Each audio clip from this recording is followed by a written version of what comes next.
Hey everyone, I am Vishal Upadhyay. Welcome back to the Reality Pulse. तो जैसा कि हम सब जानते हैं कि यूएसए ने वेनेजुएला के ऑयल फील्ड पर कंट्रोल करके अब क्या करेगा, वो इसके ऑयल को दूसरे देशों में बेचना चाहेगा। तो यहाँ पर उसके संकेत भी दिखने शुरू हो गए। आप यहाँ पर देख पाओगे जो यूएस के एनर्जी सेक्रेटरी हैं क्रिस वाइट, उन्होंने कहा है कि अब वॉशिंगटन यानी कि अमेरिका जो वेनेजुएला का तेल है करीबन 303 बिलियन बैरल के आसपास, उसको अनिश्चित काल के लिए कंट्रोल रखेगा। और ऐसी खबरें आ रही हैं लगातार, आप देखोगे वर्ल्ड मीडिया आउटलेट्स को देख पाओगे, द हिंदू को, कि रिलायंस अब वेनेजुएला का तेल खरीद सकता है किसी भी समय। राइटर्स की भी खबर देख पाओगे कि India Reliance would consider buying Venezuela oil if allowed. तो यानी कि कहीं ना कहीं अगर ऐसी खबरें राइटर्स या द हिंदू वगैरह जो ट्रस्टेबल साइट्स छाप रही हैं, तो कहीं ना कहीं ऐसा माना जा सकता है कि कुछ समय बाद यूएसए अब भारत को तेल वेनेजुएला का बेचे। मैं ऐसा क्यों कह रहा हूं? क्योंकि यूएस चाहता है कि रूस को किसी भी तरीके से उसकी अर्थव्यवस्था इकोनॉमी को तोड़े।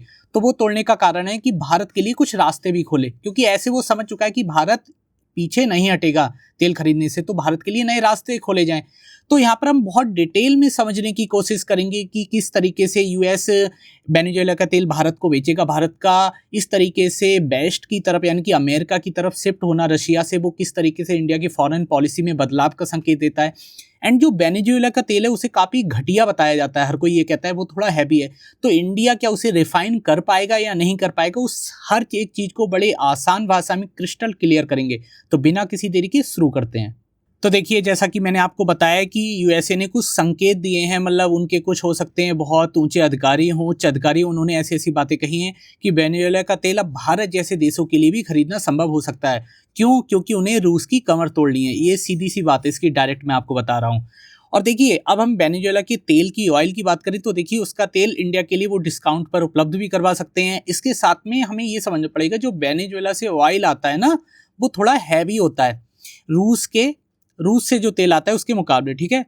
किंतु भारत की रिफाइनरियां जो हैं वो इसे आसानी से मतलब कि रिफाइन कर सकती हैं, इसे संसाधित कर सकती हैं। मैं ऐसा क्यों बोल रहा हूँ? क्योंकि अब से एक वर्ष पहले तक इंडिया वेनेजुएला से प्रॉपर तेल खरीदता था और इसे रिफाइन भी करता था। तो ऐसी कोई बात नहीं है कि अगर वो हैवी होगा तो भारत के लिए प्रॉब्लम आएगी। ऐसी कोई प्रॉब्लम नहीं आने वाली, क्योंकि भारत पहले भी इसे प्रोसेस करता आया है। इससे क्या है, अगर ऐसा होता है तो इससे भारत की जो रूस पर बहुत ज़्यादा निर्भरता है, जो डिपेंडेंसी है, वो लगातार कम होगी, ठीक है। ये भी बहुत अच्छी बात है। और अलग अलग देशों से तेल खरीदने का मौका भी मिलेगा। और ये बहुत सही बात है कि भारत की लगातार तेल के मामले में डाइवर्सिफाई हो सोर्स जो हैं। और देखिए, अभी ये केवल संभावना है, लेकिन अगर ये तेल भारत तक पहुंच गया तो दुनिया के तेल बाजार में भारत की ताकत सीधे से बढ़ने वाली। मैं ऐसा क्यों कह रहा हूँ? क्योंकि देखिए, तेल से केवल पेट्रोल डीजल ही नहीं बनते ना, इसके अलावा इससे प्लास्टिक की भी कई चीज़ें बनती हैं, जूते चप्पल वगैरह। मतलब इसको अलग अलग तरीके से, केमिकलों से अलग अलग तरीके प्रोसेस से गुजार के अलग अलग इससे आइटम्स बनते हैं।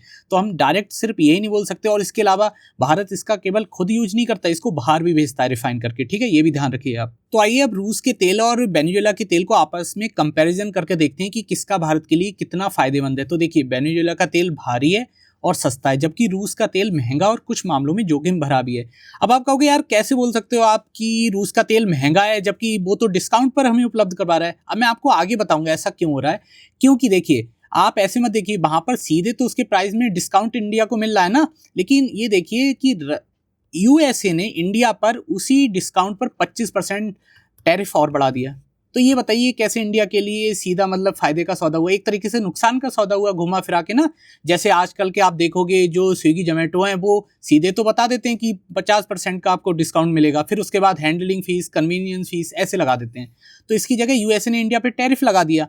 तो एक तरीके से वो तेल महंगा होकर भारत को मिलता है। और ये भारत के लिए सुरक्षित विकल्प भी बन सकता है। कौन? वेनेजुएला का तेल, ठीक है, क्योंकि यूएसए भारत को सपोर्ट करेगा।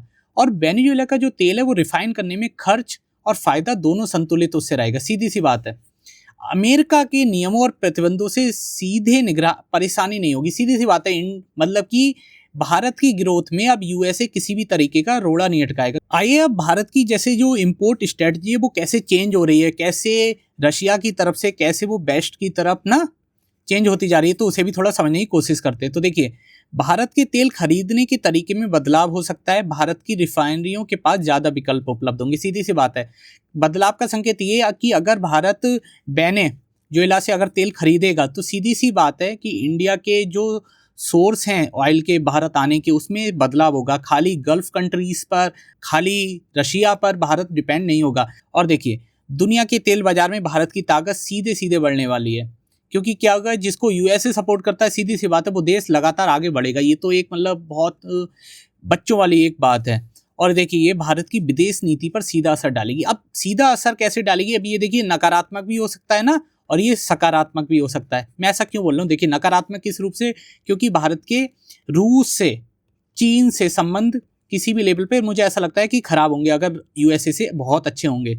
और सकारात्मक मैं इसलिए कह रहा हूँ कि केवल एक देश पर डिपेंडेंसी नहीं रहेगी, भारत की डिपेंडेंसी में लगातार वो डाइवर्सिफाई होगी, जिससे क्या होगा, भारत के लिए कोई सीधा एकदम से दबा नहीं पाएगा और भारत सिर्फ डिस्काउंट के पीछे नहीं पड़ा रहेगा।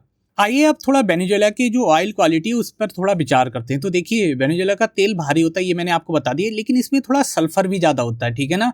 और जो रशिया ऑयल है उसमें इतना सल्फर नहीं होता है वेनेजुएला के मुकाबले। लेकिन भारत की जो रिफाइनरियाँ इसे आसानी से प्रोसेस कर सकती हैं। और आप देखोगे ना, अगर तुम आप देखोगे इंडिया के बारे में, तो यहाँ पर जो ये गुजरात है, यहाँ पर रिलायंस की 2 रिफाइनरीज है और उन्होंने पहले भी टैकल करा है वेनेजुएला को तेल को। तो ऐसी बात नहीं है कि इंडिया को कोई प्रॉब्लम आएगी।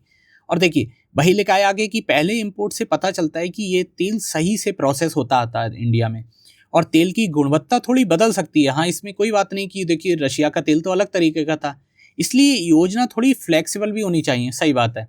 फिलहाल ये भरोसेमंद विकल्प लगता है, लेकिन ध्यान रखना होगा। मैं ऐसा क्यों कह रहा हूँ, क्योंकि देखिए हम खाली यूएसए के दम पर ना वेनेजुएला के तेल नहीं खरीद सकते केवल, मतलब अगर हम देखें अगर थोड़ा डीपली से जाके, क्योंकि वेनेजुएला में अगर सरकार बदली ना और उन्होंने कहा कि यूएसए हमें कंट्रोल नहीं करेगा, तो इंडिया क्या करेगा फिर, क्योंकि रूस से भी एक तरफ संबंध खराब हो गए, ऊपर से अब यूएस से भी कहेगा भैया हमें क्या पता, वेनेजुएला तो अलग देश है, हम क्या करें इसका। तो भारत को ये ध्यान रखना होगा, कहीं भारत कहीं इस पूरे चक्रव्यूह है इसमें फंसे ना, ये भारत को ध्यान रखना बहुत जरूरी है। अब आइए थोड़ा ये समझने की कोशिश करते हैं कि जो वेनेजुएला का तेल अगर इंडिया भविष्य में खरीदेगा तो उससे यूएसए और इंडिया के रिलेशन कैसे प्रभावित होंगे। तो देखिए अमेरिका ने भारत के गुड्स पर टैरिफ बढ़ाए हैं क्योंकि भारत ने रूस से तेल खरीदा। अब सीधी बात है, रूस से तेल खरीदना बंद, तो क्या होगा, टैरिफ क्या होंगे, घट जाएंगे, माइनस हो जाएंगे, ठीक है ना, ध्यान रखिए। इससे क्या होगा, भारत यूएस के रिश्ते क्या होंगे, अच्छे होंगे। भारत यूएस के अच्छे रिश्ते होंगे तो सीधी बात है भारत और यूएस के बीच क्या होगी, एक नई डील साइन होगी, जिसकी बात अक्सर करी जाती है, ठीक है। अब वेनेजुएला से तेल लेने से भारत अमेरिका संबंधों में भी नया बदलाव आ सकता है, सही बात है, और वो भी सकारात्मक रूप से ना।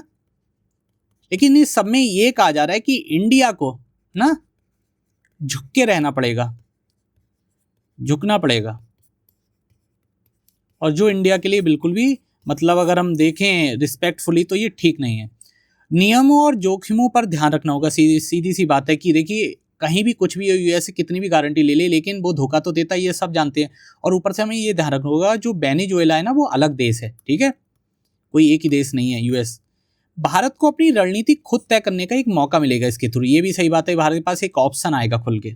तो आइए अब थोड़ा ये समझने की कोशिश करते हैं जो यूएसए है वो वेनेजुएला के तेल को अपने हथियार के रूप में कैसे इस्तेमाल करेगा, इसको थोड़ा समझने की डीपली कोशिश करते हैं। तो देखिए वेनेजुएला का जो तेल है वो अमेरिका के लिए एक जियोपॉलिटिकल वेपन्स के रूप में काम करेगा। सीधी सी बात है, सस्ता तेल दुनिया के बाजार में इंडिया को फायदा देगा, इसमें तो कोई दौराय नहीं है, और इंडिया के लिए अवसर है, लेकिन सावधानी जरूरी है। अमेरिका धीरे धीरे अपनी इन्फ्लुएंस बनाए रख रहा है, लेकिन इंडिया को अपनी जो क्या बोलते हैं फॉरेन पॉलिसी उसे खुद तय करने का अधिकार है। और सारी चीज़ों को जो भविष्य में घट रही है ना, मतलब पूरे वर्ल्ड में, उसको भी ध्यान रखना होगा, क्योंकि हमें देखिए रूस भी बहुत ज़रूरी है। हमारे पास 50 तरीके के ऐसे बोल सकते हो आप वेपन्स हैं, विमान है ना, जो जिनके इंजन सीधे सीधे रशिया में बनते हैं, हम उनको कंट्रोल नहीं करते हैं, तो हमें रशिया से भी संबंध नहीं बिगाड़ने होंगे। तो आइए अब बात करते हैं इंडिया की एनर्जी सॉवरेनिटी की, मतलब की संप्रभुता की। तो देखिए मैं आपको बता रहा हूँ, इंडिया देखिए अभी रूस ने डिस्काउंट दिया तो इंडिया रूस की तरफ चला गया, ठीक है। अब वेनेजुएला डिस्काउंट दे रहा है यूएसए, तो अब उसकी तरफ। तो इससे एक चीज़ पता चल रही है, हमारी डिस्काउंट पॉलिसी चल रही है तेल के मामले में। अभी भारत पूरी तरीके से आत्मनिर्भर नहीं है, सीधी सी बात है, अभी रूस की तरफ चला गया, उसके बाद यूएसए अगर कहेगा तो यूएसए की तरफ हम तेल लेने चले जाएंगे, वो अगर उसने थोड़ा ज़्यादा डिस्काउंट दिया या उसकी तरफ ज़्यादा हित हुए। हित ठीक है, लेकिन एक संप्रभुता होती है ना, उसको भी समझना बहुत ज़रूरी होता है, मतलब अगर वर्ल्ड लेवल पर देखो या पर्सनल लेवल पर देखो, दोनों तरफ से। और सीधी सी बात है, अभी पूरी तरीके से इंडिया एक संकेत हो सकते हैं इंडिया के लिए, लेकिन ये पूरी तरीके से मतलब सॉवरेनिटी नहीं है, इंडिया इसका नुकसान भी उठा रहा है। और देखिए भारत हमेशा से ही एक सस्ता तेल खोजता रहा है, इसमें कोई दौरा नहीं, क्योंकि देखिए इंडिया में जरा सी महंगाई बढ़ती है तो वो भारत की पूरी पॉलिटिक्स को इफेक्ट करती है नकारात्मक रूप से, हम सब जानते हैं। पहले भारत रूस से खरीदता था, अब वेनेजुएला, ऐसी संभावना भी दर्शाई जा रही है। मैं बार बार आपसे कह रहा हूँ ऐसी संभावना है ना, ध्यान रखिए आप। लेकिन ये लागत और रिफाइनिंग दोनों में मदद करेगा, सही बात है, और भारत हमेशा कीमत और राजनीतिक स्थिति दोनों को देखता है। अब मान लीजिए वेनेजुएला की तरफ तेल अगर सस्ता मिलता है इंडिया को तो ठीक है, लेकिन एक तरफ हमें ये भी देखना होगा हमें रशिया से हमारे संबंध खराब ना होने पाए, क्योंकि रशिया और चीन से अगर संबंध खराब होंगे तो सीधी सी बात है कि भारत के लिए जो ये वाला फ्रंट है ना वो कमजोर पड़ेगा, ठीक है ना। ईस्ट का फ्रंट कमजोर पड़ेगा अगर हम वेस्ट की तरफ ज़्यादा झुकेंगे। तो भारत को अपनी फॉरेन पॉलिसी में बार बार बोल रहा हूँ बहुत ढंग से यूज़ करनी पड़ेगी, बदलाव करने पड़ेंगे, और ये ही भारत के पक्ष में है।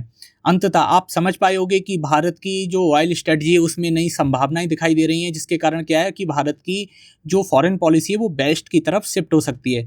तो अगर आपको ये वीडियो पसंद आता है तो इसे लाइक कीजिए, चैनल को सब्सक्राइब कीजिए। मिलते हैं नेक्स्ट वीडियो में, तब तक के लिए नमस्कार।